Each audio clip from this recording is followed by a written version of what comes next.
वहाँ कुछ भी बोले चल जाता है, लेकिन अब संत समागम हो और जहाँ कथा होती हो वहाँ कुछ कहने में विचार करना पड़ता है। लेकिन मैं आपसे 2-3 बातें प्रार्थना करना चाहता हूँ। अभी गुरुजी ने बहुत सारी बातें कही है, संकेतों में हमको समझाने का प्रयास किया है। पद, प्रसिद्धि और प्रशंसा 30-40 मिनट व्यक्ति के पतन का कारण बनता है। 30-40 मिनट में लगातार फूकीजिएगा। जब प्रसिद्धि आती है तो कई सारी चीजें साथ में लेके आती है। बिल्कुल, ढोल वोल सब तैयार और वो व्यक्ति प्रसिद्धि आने के बाद में अगर जमीन भूल गया ठीक मुकर तो फिर उसका पतन निश्चित रूप से है। आपने देखा होगा सतयुग के बाद में इस धरती पर अलग अलग परिवर्तन हुए।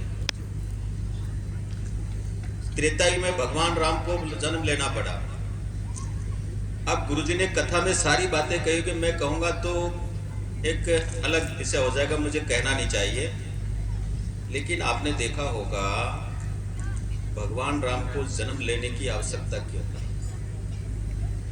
और भगवान कृष्ण ने द्वापर युग में कहा था कि जब जब धर्म की हानि होगी, धर्म का पतन होगा, मैं इस धरती पर पैदा होऊंगा और धर्म की स्थापना करूंगा। उस समय उन्होंने कहा था। और उसी कारण से ये सनातन संस्कृति है और ये भारत भूमि है, ऋषि मुनियों की धरती है। यहाँ पर स्वयं भगवान अवतरित होते हैं, इसलिए कई कई महापुरुष यहाँ पैदा हुए। अब ये वागड़ क्षेत्र है, कई प्रकार के लोग भाषा बोलते हैं, कई प्रकार के लोग अपनी बात कहते हैं, कई प्रकार से लोग किस प्रकार से चर्चा करते हैं वो आप सबके सामने है। लेकिन वागड़ क्षेत्र ने कई ऋषि मुनि दिए। मावजी महाराज पैदा हुए जिन्होंने यहाँ पर इसी वागड़ में वागड़ वासियों के बीच में रह करके कृष्ण भक्ति के मार्ग से एक जन जागरण का आंदोलन खड़ा किया। उसके बाद में सती सुरमाल हुए, उसके बाद में गोविंद गुरु महाराज हुए। ये ऋषि मुनि इसीलिए अवतरित हुए कि यहाँ पर आवश्यकता है और समय पे आकर के वापस धर्म की स्थापना करते हैं। और इसी परंपरा के कारण आज देश और दुनिया में जिस प्रकार का माहौल है, तो ये इसी धरा पर इस प्रकार के ऋषि मुनि पैदा हो करके और देश और दुनिया को एक दिशा देने का काम करते हैं। आपने देखा होगा अभिमान तो रावण में भी था कि उसके पास समृद्धि थी, इसलिए उसको लगा कि मेरे से बड़ा कोई है नहीं। भगवान राम को पैदा होना पड़ा। और जब भगवान राम पैदा हुए तो भगवान को पता लगा कि भगवान राम पैदा हुए हैं, लेकिन कम से कम उसको शिक्षा प्राप्त करने के लिए गुरु आश्रम की जरूरत है, गुरु की जरूरत है। और विश्वामित्र जी उनके घर पे जाते हैं, छोटे बालकों को ले कहते हैं कि इन बालकों को मेरे को दो, मेरे आश्रम में इनको मैं शिष्य बना करके पढ़ाऊंगा। राजा दशरथ जी ने कहा ठीक है ले जाओ। और जब उस उम्र में जब बच्चे को लेकर, क्योंकि पूत के पांव पालने में पहचाने जाते हैं। कई बार हमने देखा होगा हमारा बच्चा होता है, नटखट होता है, कुछ ऐसे किड़िया करता रहता है, लेकिन उसमें कुछ कुछ होता है। जब लेके जाते हैं तो उनको ऐसे रास्ते से लेके जा रहे थे भाषण चल रहा था जहाँ पर हड्डियों के ढेर थे। बिल्कुल। अभी बस मैं कितना सत्य हूँ तो गुरु जी कह पाएंगे, बाकी मैं जितनी मुझे कुछ जानकारियाँ पढ़ने से और कुछ सुनने से मिली है, जिस रास्ते से ले जा रहे थे वहाँ हड्डियों के ढेर थे। तो भगवान राम ने पूछा गुरुवर ये बताओ कि ये क्या है? तो उन्होंने कहा ये हड्डियों के ढेर है। हड्डियों के ढेर है, किसके हैं? तो मानव हड्डियों के ढेर हैं। और थोड़े से विचलित होते हैं, वो कहते हैं मानव हड्डियों के ढेर। क्या हुआ? तो उस समय उन्होंने गुरुजी ने कहा था कि यहाँ पर जो जिस प्रकार से अनुष्ठान, धार्मिक अनुष्ठान करते हैं, धार्मिक कार्यक्रम होते हैं, ये जैसे आयोजन होते हैं ना, ऐसे आयोजन उस समय भी होते होंगे। तो उन लोगों को राक्षस आकर के मार देते हैं और उसके कारण से उन सारे ऋषि मुनियों के, उस धर्म प्रेमियों के ये हड्डियों के ढेर हैं। आप और हम सब जानते हैं कि मैं ज़्यादा कुछ कहूँ क्योंकि आप सब लोगों ने पढ़ा है, आप सब लोगों ने, उससे आगे मैं कुछ कह नहीं रहा हूँ। लेकिन भगवान राम ने वहाँ धनुष पर प्रत्यंचा चढ़ा करके संकल्प लिया था कि नीचे सर करो हिन माही, इस धरती को इन राक्षसों से विहीन करूंगा, ये प्रतिज्ञा ली थी। और भगवान राम पैदा गुरुजी कह रहे थे कि सबरी इंतजार कर रही थी। अब आजकल क्या होता है, आपने बहुत अच्छे सुंदर शब्दों में कहा है कि व्यक्ति में एक अभिमान सा आ जाता है। हम सामाजिक समरसता की बात करते हैं और व्यक्ति जात पात की बात करता है। क्योंकि मैं बड़ा हूं, बड़ी कुल में जन्म हुआ हूं, मैं बड़े कुल का हूं। न तो कोई बड़े कुल का होता है, न कोई छोटे कुल का होता है, हम सब बराबर हैं। भगवान ने किसी को क्षमता ज्यादा दी है, किसी को कम दी है। हमारे यहाँ तो यही कहते हैं, ये जो हमारा शरीर है, ये जो हमारा मस्तक है, ये दिमाग है, सोचता है, विचार करता है, इसलिए इसको ब्राह्मण के रूप में कहा कि ये हमारा ब्राह्मण है मस्तिष्क से। ये जो हमारे हाथ है, हमारी भुजाएं हैं, ये हमारी रक्षा करती शरीर की, तो इसको क्या छत्री है।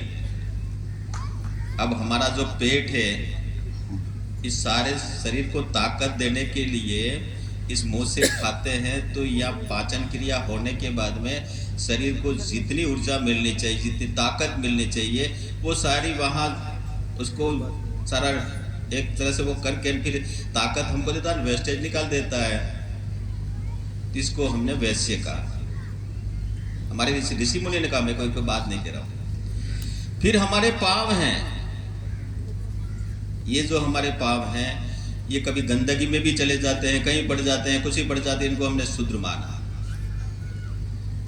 आपने एक बात कही थी कि हमको त्योहार पे 12 मास में एक जा करके एक उस परिवार को जो वंचित है, उपेक्षित है, अपेक्षित है, उसको आवश्यकता है, उसके घर में जाकर उनके साथ खाना खाएंगे तो ये सामाजिक समरसता होगी। ये आपके लिए बड़ा पड़ हमको करना चाहिए और कई लोग करते हैं।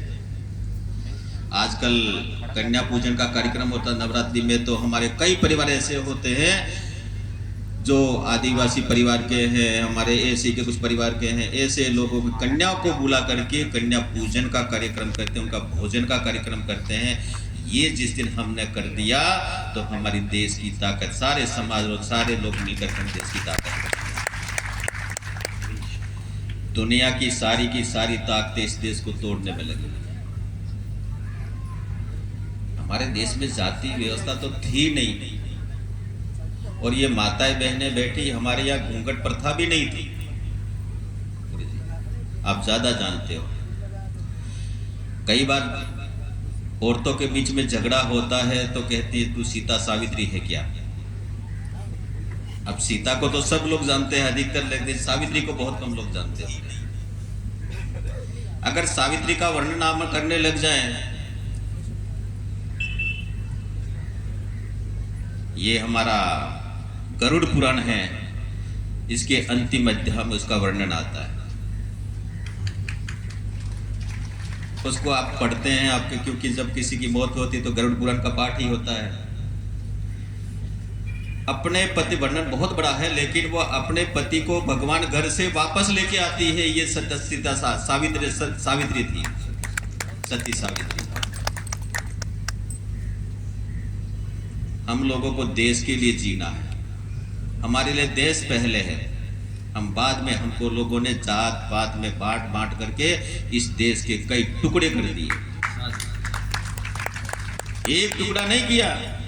ईरान, इराक, बांग्लादेश तो भी बना, पाकिस्तान अभी बना, अफगानिस्तान, सारे के सारे देश जो बने हैं वहां पर सारे के सारे सनातनी थे, उनका विचार बदला गया, उनकी आस्थाएं बदलेगी, और आस्थाएं बदलने के बाद में एक भूमि का टुकड़ा लेकर के अलग देश बनाने का काम किया। भाइयों बहनों, भारत, अखंड भारत का नक्शा हम लोग देखेंगे तो बहुत बड़ा अखंड भारत का नक्शा है।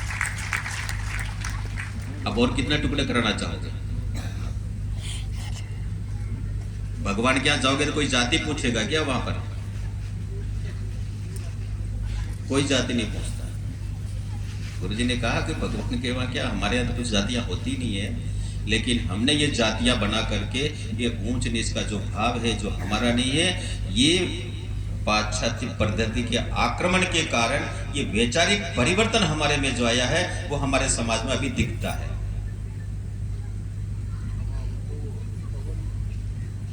गुरुजी ने एक बात कही कि भाई ऋषि मुनि और राजतंत्र, हमारे यहाँ ऋषि मुनियों की जो विद्या है, ऋषि मुनियों का जो सम्मान है, वो राजतंत्र से बहुत ऊंचा है, बहुत ऊंचा है। और पहले जमाने में जब राजा कोई राज्याभिषेक होता था तब गुरुजी वहां होते तो 3 बार डंडे मारते थे। वो राजा कहता था कि अब मैं सार्वभौमिक हो गया, मुझे किसी से भी डर नहीं है, मुझे किसी से डर नहीं है। तो वो डंडे मारता था, धर्म से ताड़यंती, धर्म से ताड़यंती, धर्म से ताड़यंती। धर्म से डरना है तो वो राजा धर्म से डरते थे। लेकिन राम कथा हो रही, भगवान राम पैदा हुए थे तब तो राम थे। और अगर आपको भाइयों का कोई अगर संबंध समझना चाहिए तो राम कथा में आता है, रामायण में आता है, भाई कैसा होना चाहिए वो आता है। जब राजा दशरथ जी का बुढ़ापा आ गया, उम्र हो गई, तो उन्होंने कहा मेरी उम्र हो गई है, मुझे ये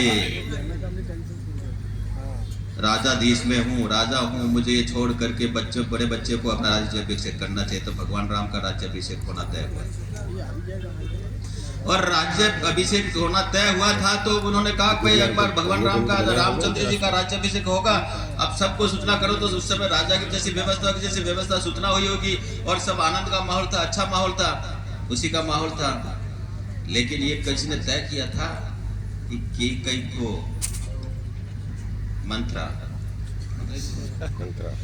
मंत्रा जाकर के कान में कहती है यही समय है, अभी जो ये समय की बात कही ना, यही समय है, सही समय है, अब वो वचन मांग, क्योंकि पहले तेने मांग रखे हैं, अब समय वक्त ठीक है, मांग ले, दे देंगे। और वो जाकर के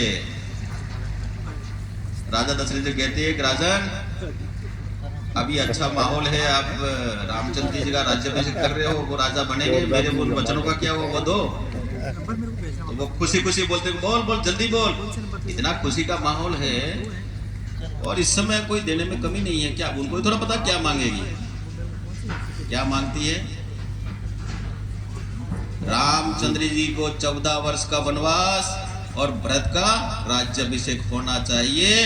राजा दशरथ जी बेहोश हो जाते हैं, फिर उठ नहीं पाते। भाइयों बहनों, इस प्रकार के वातावरण ये जो होते हैं ना, ये सारी चीजें ये समय के अनुसार चलती रहती है।